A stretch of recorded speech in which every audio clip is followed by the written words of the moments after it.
Bollywood silver screen presenting I think we are alone now.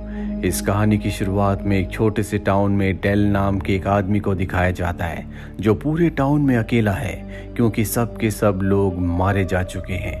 लोगों के मरने की क्या वजह है किसी को कुछ नहीं पता। डेल हर सुबह उठकर ब्रश करता है, अपनी डेली ड्यूटीज को पूरा करता है और इसके बाद गाड़ी से निकल जाता है। दरअसल हर रोज वो एक घर में जाता है जहाँ पर जितनी भी बॉडीज होती हैं वो उन्हें दफना देता है। साथ ही वो घर को साफ करता है और इसके बाद घर के बाहर क्रॉस लगाकर वहां से चला जाता है।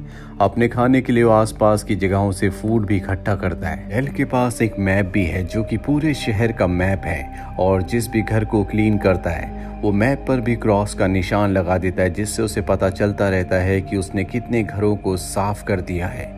रात को जब डेल सो रहा होता है तभी उसे पटाखों की आवाज आती है जिससे वो डर जाता है क्योंकि वो इस पूरे टाउन में अकेला बचा है। हालांकि उसके दिल में जिज्ञासा जागती है कि वो जाए और देखे, पर उसकी हिम्मत नहीं होती क्योंकि ये रात का वक्त होता है। इसीलिए अगली सुबह वो बाहर जाता है जहां वो सड़क के किनारे कार को देखता है जिसका एक्सीडेंट हुआ था। दरअसल ये कार एक दिन पहले यहाँ पर नहीं थी, इसीलिए डेल उस कार के पास जाता और देखता है कि उसके अंदर एक लड़की है जो बेहोश है। साथ ही गाड़ी के पीछे गन भी होती है। वो उस लड़की को घर ले आता और कमरे में बंद कर देता है क्योंकि उस लड़की के पास गन थी।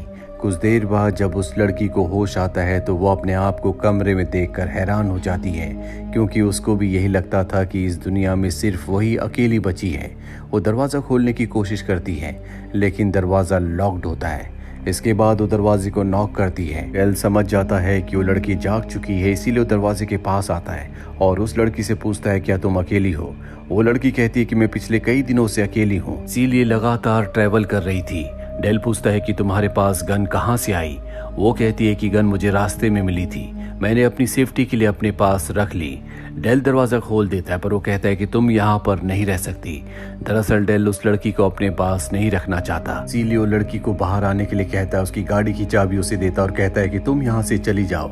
वो लड़की कहती है कि मेरा नाम ग्रेस है, मैं नहीं जानती कि मुझे कहाँ जाना चाहिए, मैं तुम्हारे साथ रहना चाहती हूँ। पर उसकी बात का वो कोई जवाब नहीं देता और वहाँ से चला जाता है। डेल एक लाइब्रेरी में जाता है जहाँ पर वो रहता है। दरअसल ग्रेस को जिस घर में ले गया था वो उसका घर नहीं था, वो यहाँ लाइब्रेरी में रहता है। ग्रेस भी उसका पीछा करते हुए यहाँ पहुंच जाती है लेकिन वो ग्रेस को देखकर कुछ नहीं कहता बल्कि उसे खाने के लिए कुछ खाना देता है। खाना खाते हुए ग्रेस उससे पूछती है कि तुम्हारे चारों तरफ डेड बॉडीज हैं, ये पूरा का पूरा शहर खत्म हो चुका है, क्या तुम्हें अकेले रहते हुए अजीब नहीं लगता। डेल को उसकी ये बात अच्छी नहीं लगती। वो कहता है कि पहले शहर में 1600 लोग रहा करते थे लेकिन तब भी मैं पूरी तरह से अकेला था, इसीलिए मुझे किसी के होने ना होने से कोई फर्क नहीं पड़ता। और ये कहकर वो उठकर वहां से चला जाता है। उसका बिहेवियर बहुत ज्यादा रूड होता है, इसीलिए ग्रेस डिसाइड करती है कि वो डेल के साथ नहीं रहेगी। वो अपनी गाड़ी में जाती है और यहाँ से जाने वाली होती है कि तभी डेल आ जाता है।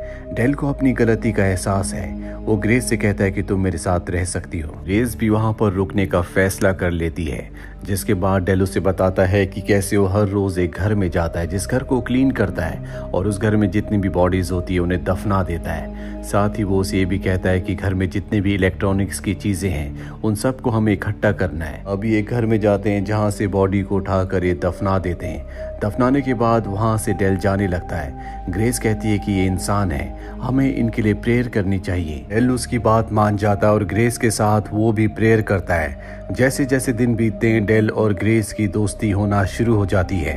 ये दोनों एक दूसरे की कंपनी बहुत एंजॉय करते हैं। एक दिन डेल को ग्रेस घर पर ढूंढ रही होती है लेकिन वो घर पर नहीं होता, इसीलिए वो नीचे बेसमेंट में जाती है जहां पर उसे उन लोगों की फोटोज मिलती है जिनके घर अब तक डेल ने साफ कर दिए हैं। दरअसल जिस भी घर को वो साफ करता है उस घर के मेंबर्स की फोटोज वो अपने साथ ले आता है। ग्रेस को कुछ समझ नहीं आता कि डेल ऐसा क्यों करता है। इसके बाद डेल को ढूंढने के लिए वो बाहर जाती है और तभी उसे एक डॉग के भौंकने की आवाज आती है जो एक घर से आ रही होती है। जब वो घर के अंदर जाती है तो वहां पर उसे डॉग मिलता है जिसे पाकर वो बहुत खुश होती है और उस डॉग को वो अपने घर ले आती है। हालांकि शुरू में डेल डॉग को देखकर खुश नहीं होता, पर जल्द ये दोनों डिसाइड करते हैं कि ये इसका नाम डॉग ही रखेंगे। धीरे धीरे दिन बीतते चले जाते हैं और इन दोनों के बीच में जो बॉन्ड होता है वो और भी स्ट्रांग हो जाता है। ग्रेस कभी कभी अपने पेरेंट्स को, अपने परिवार को बहुत मिस करती है। साथ ही उसकी गर्दन के पीछे एक निशान भी होता है जिसे वो हमेशा डेल से छुपाती है। एक दिन डॉग डेल की एक बुक को फाड़ देता है। डेल को बुक से बहुत पसंद है, इसीलिए वो लाइब्रेरी में रहता है और तभी ग्रेस इसे देख लेती है। वो उसे रोकती है।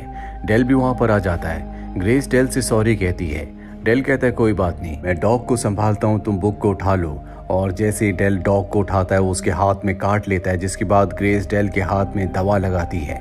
पर अगले दिन वो डॉग इस घर से गायब हो चुका होता है, जिससे ग्रेस बहुत ज्यादा परेशान हो जाती है क्योंकि वो डॉग से बहुत प्यार करती है। ये बात वो डेल को बताती है। डेल कहता है तुम चिंता मत करो, हम डॉग को जल्दी ढूंढ लेंगे। और इसके बाद ये डॉग को ढूंढना शुरू करते हैं, लेकिन बहुत देर तक ढूंढने के बाद भी इन्हें डॉग नहीं मिलता। और अब ग्रेस समझ जाती है कि डेल ने डॉग को मार दिया है, इसीलिए वो बहुत ज्यादा ड्रिंक कर लेती है और नीचे बेसमेंट से फोटो लाती है और डेल को देखकर कहती है कि तुम उन लोगों की फोटोज को क्यों लाते हो जिनके घर की तुम सफाई करते हो। तुम तो उन लोगों को जानते भी नहीं और ना ही उनके लिए तुम्हारे दिल में इमोशंस है। तुम उनको सिर्फ एक डेड बॉडी समझते हो, इसीलिए दफनाने के बाद तुम कभी उनके लिए प्रेयर नहीं करते थे। डेल कहता है कि मैं हमेशा से ऐसा नहीं था, मेरा भी कभी परिवार था। इसके बाद वो यहाँ से चला जाता है। डेल को एहसास होता है कि अब तक जो भी उसका बिहेवियर था वो गलत था, इसीलिए ग्रेस को वो एक ग्रीन हाउस ले जाता है। यहाँ आने के बाद ग्रेस को बहुत अच्छा लगता है। ग्रेस भी अब डेल को माफ कर देती है क्योंकि वो समझती है कि उसके साथ जो कुछ भी हुआ होगा उसकी वजह से वो पूरी तरह से बदल गया। अगले दिन हर दिन की तरह ये लोगों के घरों को साफ करने के लिए निकल पड़ते हैं, लेकिन अब ये अलग अलग लोगों के घरों को साफ करते हैं। इनके पास वॉकी टॉकी है जिससे एक दूसरे से कनेक्ट रहते हैं। ये लगभग सभी घरों को साफ कर चुके हैं, इसीलिए अब इन्हें कम ही घर मिलते हैं जिन्हें इन्हें साफ करना है। घर ढूंढते ढूंढते ग्रेस बहुत आगे निकल जाती है, जहां पर उसे एक घर मिल जाता है। वो रेडियो से, वॉकी टॉकी से डेल को भी उस जगह बुला लेती है। डेल जब उस घर के अंदर पहुंचता है तो ग्रेस पहले से सफाई कर रही होती है। डेल यहाँ पहुंचकर बहुत इमोशनल हो जाता है। वो ग्रेस से कहता है कि हमें यहाँ पर सफाई करने की कोई जरूरत नहीं है। ग्रेस समझ जाती है कि ये डेल का घर है। डेल अपने परिवार वालों की बॉडीज को फेस नहीं करना चाहता, इसीलिए यहाँ से जाना चाहता है, पर उसके अंदर हिम्मत आती है और वो तय करता है कि वो इस घर को ग्रेस के साथ मिलकर साफ करेगा। इसके बाद वो अपने परिवारजनों की बॉडीज को दफना देता है। वो उनके लिए प्रेयर भी करता है और जब घर वापस आता है तो ग्रेस डेल से कहती है कि मैं तुम्हें कुछ कहना चाहती हूँ। डेल कहता है कि कहो, और तभी वो उसे किस कर लेती है।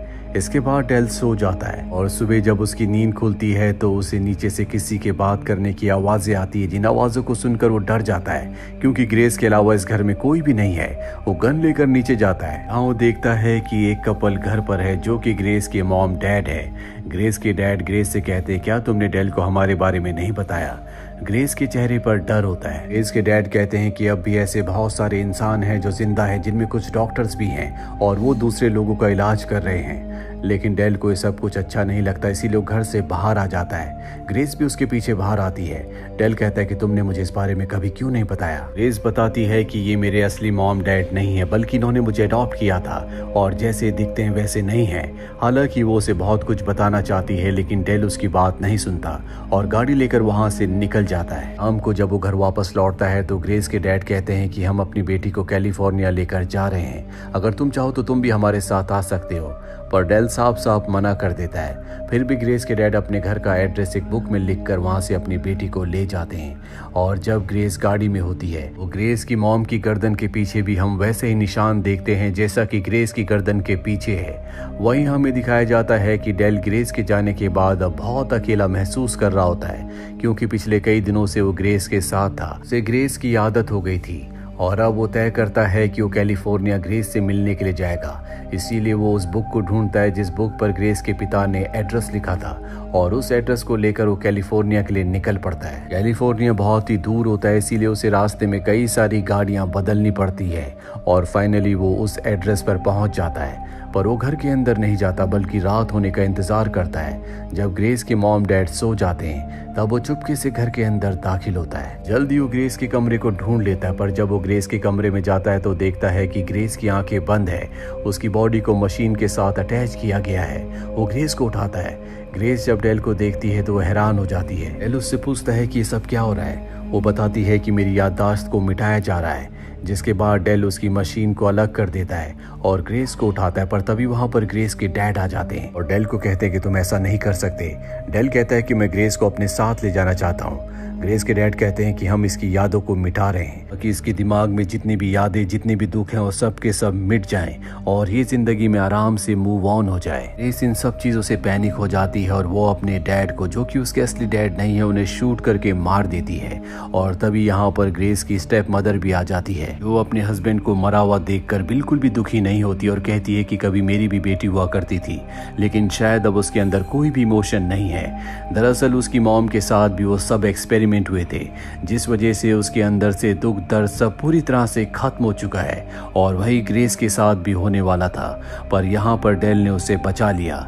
इसके बाद डेल और ग्रेस यहाँ से गाड़ी से निकल जाते हैं। रास्ते में देखते हैं कि बहुत सारे लोग हैं जो अब भी जिंदा हैं, जो अपने घरों के बाहर बैठे हैं। ग्रेस डेल से पूछती है क्या मैंने सही किया। डेल कहता है कि तुमने बिल्कुल सही किया।